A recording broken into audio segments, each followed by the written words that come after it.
ئەندامێکی ئەنجومەنی نوێنەرانی عێراق ڕایگەیان پەکەکە هێزێکی شۆڕژگێرە و کەس بۆی نییە بڵێ لە عێراق و هەرێمی کوردستان بچنە دەرەوە و لە هەمان کاتیشدا ئەندامێکی سەرکردایەتی کۆمەڵی ئیسلامی ڕایگەیان هێنان و هێشتنەوەی هێزی دەرەکی زیانی گەورە بە هەرێم دەگەیەنێت و هێزی دەرەکی و بێگانە لە هیچ کاتێک نەبۆتە خێر و بەرەکەت.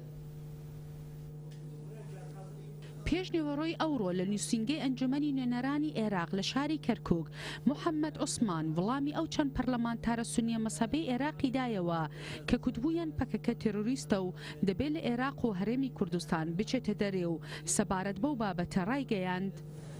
بۆ بازارگەرمکردن و بۆ خۆیان و حیزبەکانیان لێدوانی ناواقعی دەدەن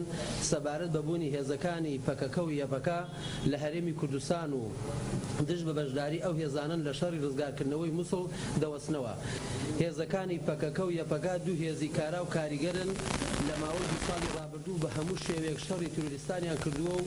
لە هەردوو بەرەی شەڕ ئاشور و ڕۆژاوای کوردستان شکستیان بە فیلانەکانی داعش هێناوە و لەو پێناوەشدا سەدان و هەزاران شەید و برینداریان داوە و ناوچەیەکی فراوانیان لە تیرۆریستانی داعش پاکردوتەوە. ئەندامێکی تری سەرکردایەتی کۆمەڵی ئیسلامی کامران بابازادە سەبارەت بەو بابەتە ڕایگەیاند هێنان و هێشتنەوەی هێزی دەوڵەتی تورک زیانی گەورە بە هەرێم دەگەیەنێت و باڵانسی هێز تێک دەدات. ئێستا دەرکردنی هێزەکانی دەوڵەتی تورک لە خاکی عێراق لە ڕەجەفدایە و بەتایبەت دوای ئەو بڕیارانەی لە ئەنجومەنی نوێنەرانی عێراق دران و حکوومەتی عێراق ناچار دەکا ئەو هێزانە لە خاکەکەی دەربکات.